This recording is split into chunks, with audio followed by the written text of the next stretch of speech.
Hello my friends, welcome back to Learner Learning. Today in this video I am going to teach basic formula of algebra and basic question of algebra. So my friend, apuni jodi Assam Police AB UB babe preparation cholai ase apuni ei video to sabo jot Assam Police or algebra pura algebra basic question and basic formula alochona kora hobo. So my friend, ami agbaru. So my friend, apuni jodi agote competitive এক্সামত বহিছিল আপুনি নিশ্চয় গম পায় তা আমাক কিছুমান question কৰিব দিয়ে এলজেব্ৰা পৰা যেনেকুৱা এনেকুৱা দিব পাৰে x + 1 / x ইকুৱেল যদি 5 হয় তেন্তে x² + 1 / x² ইকুৱেল কিমান হ'ব সো মাই ফ্ৰেন্ড এনেকুৱা কোৱেশ্চন সলভ কৰাৰ এটা ফৰ্মুলা আছে যেটো ফৰ্মুলা ইউজ কৰি আপুনি অতি শৰ্টলি আনসাৰটো উলিয়াব পাৰে ঠিক আছে মাই ফ্ৰেন্ড সো ফৰ্মুলাটো অলপ পিছত দি আছো ফৰ্মুলাটো ডাইৰেক্ট কেনেকৈ ইউজ কৰি আপুনি সলভ কৰিব পাৰে প্ৰথমে আপুনি চাওক ইয়াত কি হৈছে x তো ইয়াত কি হৈছে x² কৰাইছে ঠিক আছে মাই ফ্ৰেন্ড সো যদি কি কৰা হয় x + 1 / x সক যদি হোল স্কয়াৰ কৰা হয় ইফালে যদি 5 ক স্কয়াৰ কৰা হয় সো কি হৈ যাব আপুনি ইয়াত চাব পাৰিছে কি হৈ যাব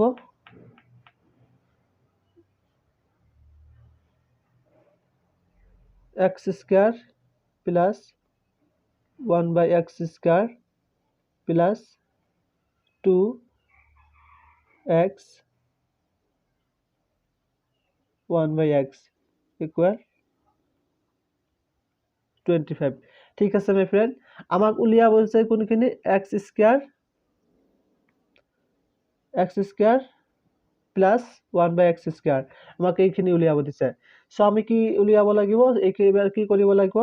x কটা যাব এবাৰ ঠিক আছে মাই ফ্রেন্ড কি হ'ব x² plus 1 / x² equal কি হ'ব 5 আছিল তো 25 হ'ব 25 কি হ'ব x² 2 to কোনফালে যাব ইফালে মাইনাস হ'ব 23 ঠিক আছে মাই ফ্রেন্ড 23 দি আছে সো ইয়াৰ মানটো আমি এনেকৈ উলিয়াব পাৰো সো মাই ফ্ৰেন্ড আপুনি যদি অতি শৰ্টলি আনসাৰটো উলিয়াব বিচাৰে সো কেনেকুৱা হ'ব x plus 1 / x equal 5 x² plus 1 / x² shortly আপুনি এই ফৰ্মুলাটো ইউজ কৰিব ঠিক আছে মাই ফ্ৰেন্ড p² - 2 এই ফৰ্মুলাটো ইউজ কৰিব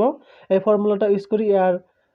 ভ্যালুটো ডাইৰেক্ট উলিয়াব পাৰিব ঠিক আছে মাই ফ্রেন্ড সো ইয়াত কি আছে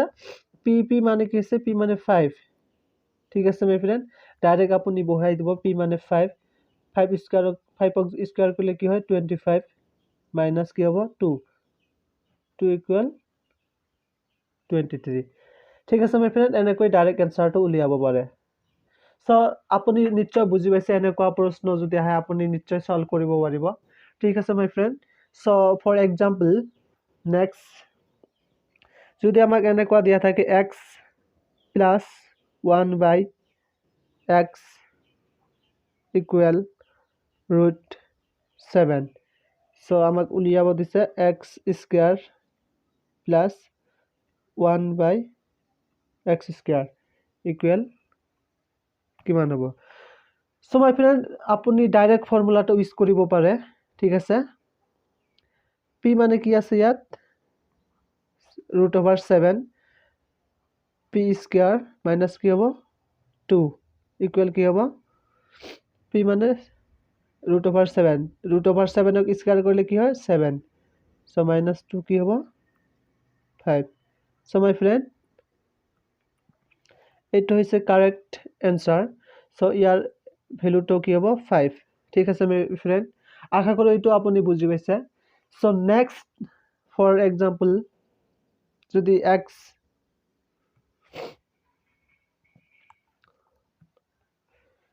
for example next যদি আমাক এনেকুৱা দিয়া থাকে x to the power 6 plus 1 by x to the power 6 equal যদি -1 দিয়া থাকে ঠিক আছে তেন্তে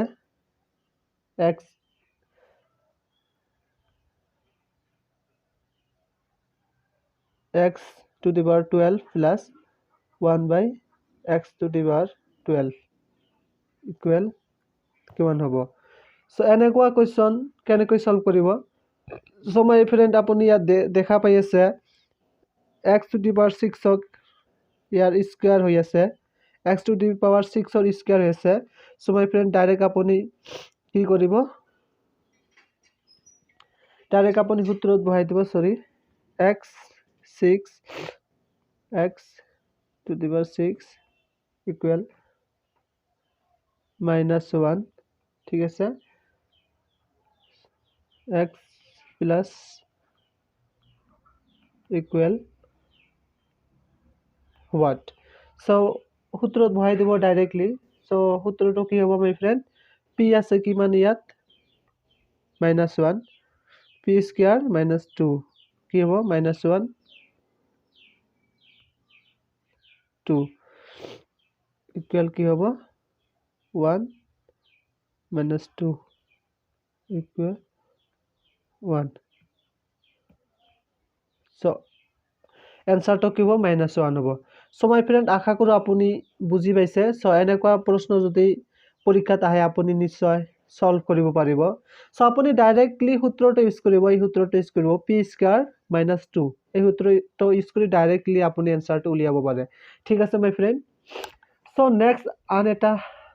প্ৰশ্ন লৈ আগবাঢ়ো আমি so আপুনি নিজে নিজে কৰাৰ কাৰণে চেষ্টা কৰিব সো যদি ইয়াত থাকে x to the power 7 plus 1 by x to the power 7 equal 3 তেন্তে x to the power 4 plus 1 by x to the power 14 equal কিমান হ'ব so my friend same condition same formula use কৰিব ইয়াত আপুনি দেখা পাই আছে x to the power 7 or ইয়াত স্কয়াৰ হৈ আছে so my friend এনেকুৱা দেখা পালে আপুনি ডাইৰেক্টলি ফৰ্মুলাটো ইউজ কৰিব p square -2 p আছে 3 ঠিক আছে so p 3 থাকিলে কি হ'ব 3 into 3 9 3 যদি স্কয়াৰ কৰা 9 হ'ব -2 equal 7 হ'ব so this is the correct answer so এনেকুৱা প্ৰশ্ন আহিলে আপুনি ডাইৰেক্ট সলভ কৰিব পাৰিব ঠিক আছে my friend so next এবাৰ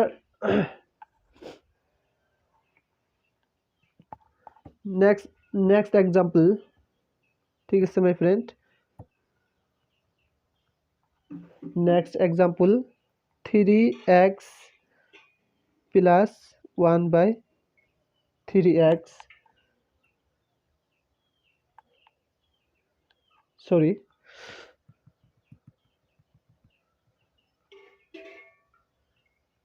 3x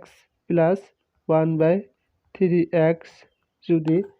√5 দিয়া থাকে তেন্তে 9x square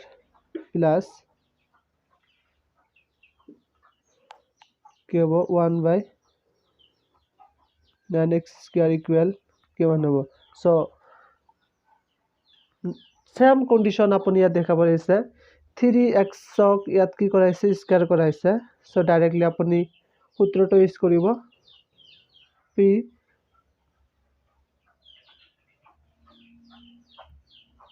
সূত্ৰটো ইউজ কৰিব p square -2 কি হ'ব √5 p মানে 5 কি হ'ব 3 is the correct answer ঠিক আছে my friend so এবাৰ next সো এবাৰ অলপ বেলেগ ধৰণৰ কোৱেশ্চন এবাৰ যদি আপোনাক সোধে 3x plus 1 by 2x equal root over 7 আপুনি এবাৰ চাব পাৰিছে ইয়াত ইয়াৰ ভ্যালু আৰু ইয়াৰ ভ্যালু একে নহয় ঠিক আছে মাই ফ্রেন্ড এটো যদি a হয় এটো যদি b হয় কিন্তু আগতে কি আছিল a আছিল হা ঠিক আছে সো এবাৰ কিন্তু অলপ বেলেগ দি আছে সো এনেকুৱা প্ৰশ্ন আহিলে কি কৰিব সো যদি আমাক দিয়া আছে 3x plus 1 by twice x equal root over 7 ঠিক আছে যদি আমাক উলিয়াব দিয়ে 9x square plus 1 by 4x square equal কিমান হ'ব ঠিক আছে সো এনেকুৱা হলি এনেকৈ সলভ কৰিব আপুনি ঠিক আছে ইয়াক যদি স্কয়ার করা হয় ঠিক আছে স্কয়ার করলে হবে 9x square plus 1 by 4x square plus 2y কি হবে 3x plus 1 by twice x equal 7x যদি স্কয়ার করা হয় 7 হবে ঠিক আছে মাই ফ্রেন্ড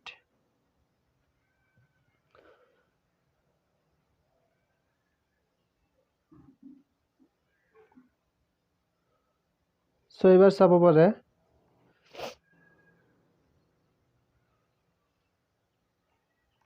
এবার চাব পাৰিছে এইখিনি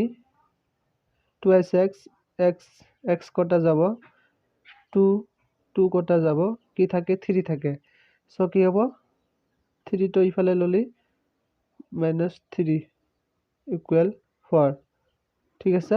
সো এবাৰৰ কাৰণে কিন্তু কি হল এনসারটো অলপ বেলেগ হৈ গল -2 নহয় 3 হল মানে আপুনি ইয়াত চাব পাৰিছে যে এইটোৰ মান আৰু এইটোৰ মান একে নহয় সেই কাৰণে ইয়াত ভ্যালুটো বেলেগ হৈ আছে সো এনেকুৱা যদি প্ৰশ্ন থাকে 3x plus 1 by twice x যদি এইটো আৰু এইটো বেলেগ বেলেগ দিয়া থাকে তেন্তে আন এটা ফৰ্মুলা ইউজ কৰিব ঠিক আছে my friend 9x square plus 1 by 4x এবাৰ কি ফৰ্মুলা ইউজ কৰিব এটো p এ থাকিব p square minus 2ab এই ফৰ্মুলাটো ইউজ কৰিব ঠিক আছে এই ফৰ্মুলাটো ইউজ কৰি আপুনি উলিয়াব পাৰিব তো ইয়াত ফৰ্মুলাটো ইউজ কৰক root over 7 কৰিলে 7 root over 7 ক স্কয়াৰ কৰিলে 7 হ'ব twice সরি 2 আছে a আছে কি 3x into b আছে কিমান 1 by twice x so x কটা 2 কটা ইকুয়াল কি হবে 3 7 এর পৰা 3 গেলে 4 so correct option কি হবে 4 is the correct answer so my friend এনেকুৱা প্ৰশ্ন আহিলে আপুনি নিশ্চয় সলভ কৰিব আৰু আশা কৰো so আপুনি এনেকুৱা প্ৰশ্ন প্ৰেক্টিস কৰিব so thank you for watching this video